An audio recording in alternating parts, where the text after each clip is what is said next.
vocês? Boa noite.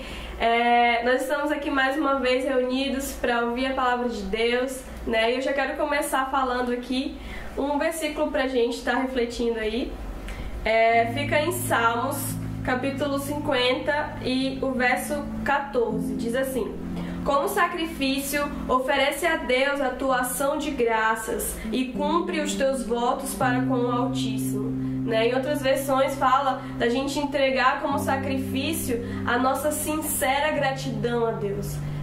Então, pelo período que nós estamos vivendo, a palavra ser grato, a palavra gratidão não é muito fácil.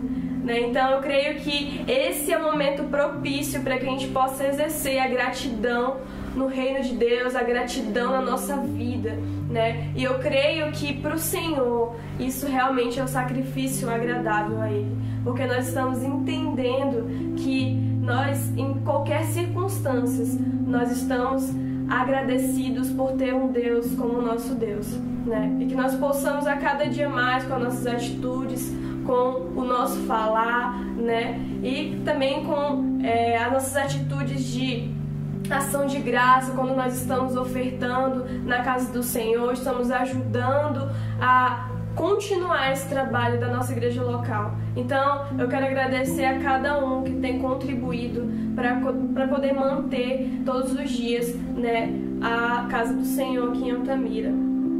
E que nós possamos agora orar, agradecendo a Deus, para que nós possamos ter uma palavra abençoada. Amém? Jesus, muito obrigada por tudo que o Senhor tem feito nas nossas vidas. Obrigada pelo levantar. Obrigada, Jesus, pelo fôlego de vida que o Senhor nos deu. Obrigada, Jesus, pela nossa família. Obrigada por esse tempo de preparação. Obrigada por esse tempo, Deus, onde nós estamos sendo lapidados pela Tua palavra, lapidados pelo Teu Espírito Santo. Que nós possamos exercer a gratidão todos os dias da nossa vida e que, independente da situação em que nós estamos passando, nós iremos olhar para os céus e entender que o Senhor é o nosso Deus Todo-Poderoso. Obrigada, Jesus. É isso que nós te pedimos e te agradecemos. Amém. Oi, gente, tudo bom? Estou aqui para compartilhar mais uma palavra com vocês. Hoje é o nosso Tadel. Eu queria compartilhar algo que Jesus tem falado no meu coração. Tem um tema de hoje que na verdade é uma pergunta, que é o seguinte: quem está discipulando você? Esse é o nosso tema de hoje, quem está discipulando você? Eu queria te fazer uma outra pergunta, eu queria fazer uma reflexão com você, eu queria que você pensasse a respeito disso. Pare para pensar o seguinte: imagina comigo se Jesus, em carne e osso, de repente Jesus começasse a viver entre nós. Vamos especificar um pouco mais. Imagina que Jesus, ele começa a morar em Altamira. Imagina que você fica sabendo que Jesus, em carne e osso, ele desceu do céu mais uma vez e ele começou a morar na cidade de Altamira. Eu creio que não só os cristãos de Altamira, mas gente do mundo inteiro viria até Jesus.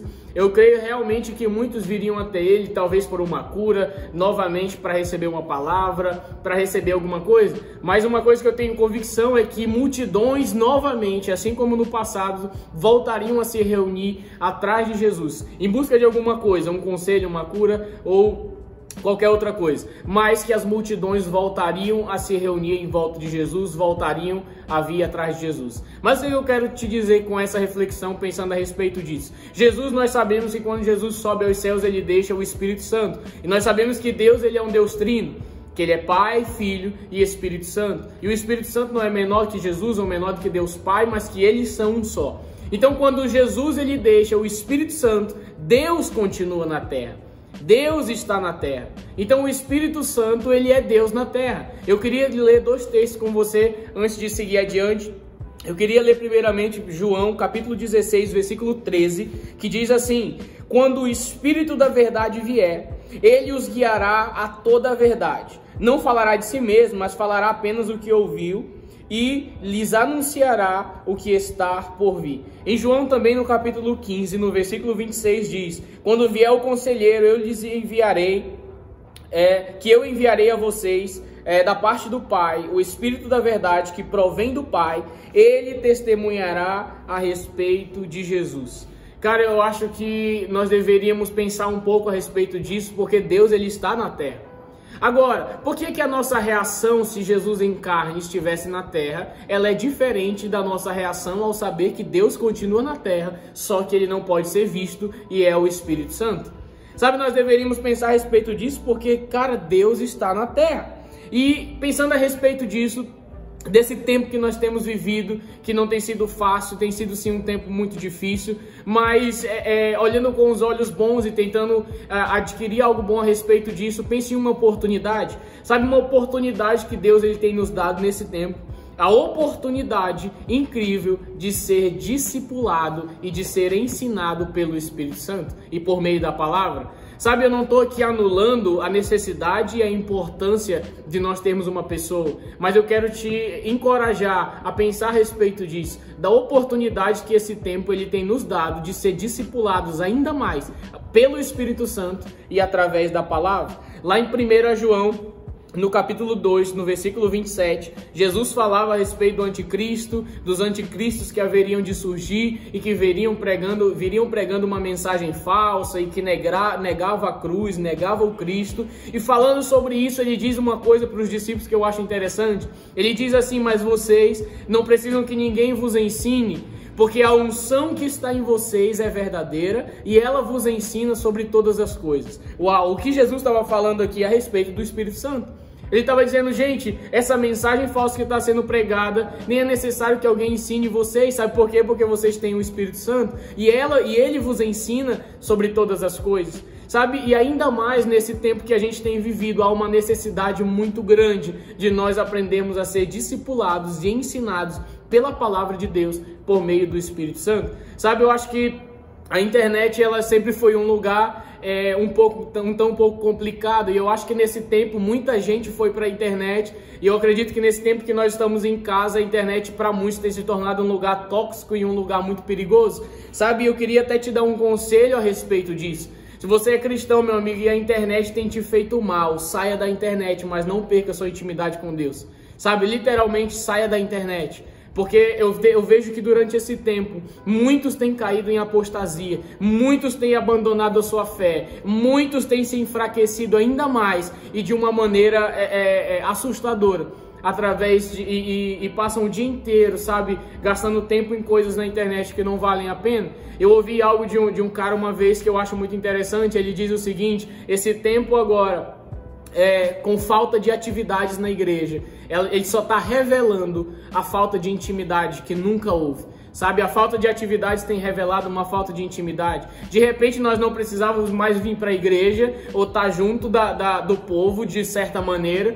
Então muitos acabaram se encontrando em um lugar que nunca existiu. Sabe, uma falta de intimidade, uma cultura de leitura da Bíblia que nunca existiu, uma cultura de tempo com Deus que nunca existiu. Sabe, isso tem levado muitos a uma queda, à apostasia, ao abandono da sua fé.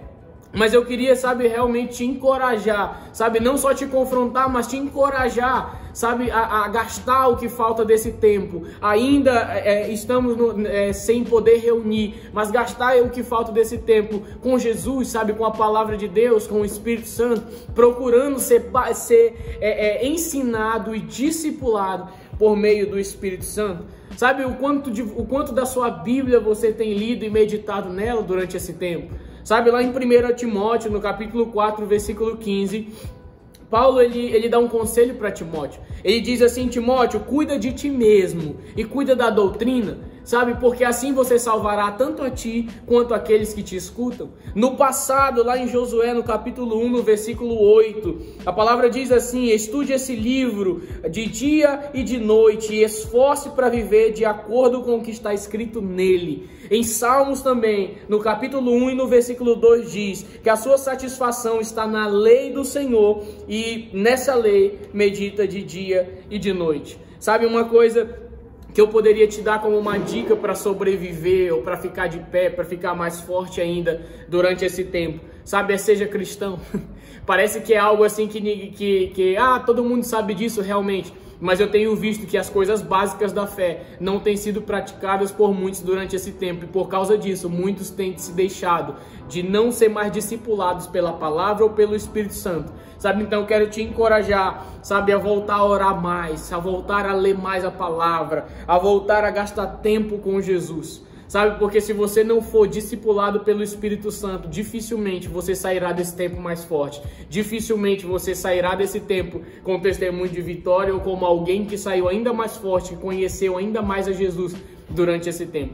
Sabe, Paulo e Silas, quando eles estavam na prisão, eu dei esse exemplo no nosso último culto. Paulo e Silas, quando eles estavam na prisão, eles intensificaram ainda mais a sua oração, eles intensificaram ainda mais a sua adoração. E nós conhecemos que o resultado daquilo foi que o chão tremeu, as celas se abriram e até mesmo os carcereiros daquela prisão acabaram indo até Paulo e Silas e se convertendo a Deus, na verdade, através do testemunho deles. Ou seja, num tempo de crise, nós temos que intensificar ainda mais o princípio, intensificar ainda mais a nossa oração, a nossa adoração, a nossa leitura da palavra. Nós temos muito tempo livre durante esse período, mas o que você está fazendo com o teu tempo? Sabe, então eu queria realmente te encorajar a ser discipulado pelo Espírito Santo e a ser discipulado pela palavra de Deus ainda mais durante esse período. Sabe, assim como diz em Hebreus no capítulo 12, sabe, corra com os olhos fixos em Jesus. Não desvie o seu olhar, porque está muito fácil desviar o olhar nesse tempo. Então continue olhando para Jesus, corra olhando para Ele. Deixe de lado tudo aquilo que é embaraço, tudo aquilo que vai te afastar de Jesus, ou que vai causar mais confusão do que provocar uma reação boa. Então, era isso que eu queria deixar para você. Seja discípulo do Espírito Santo, seja discípulo da palavra de Deus. Que Deus te abençoe em nome de Jesus.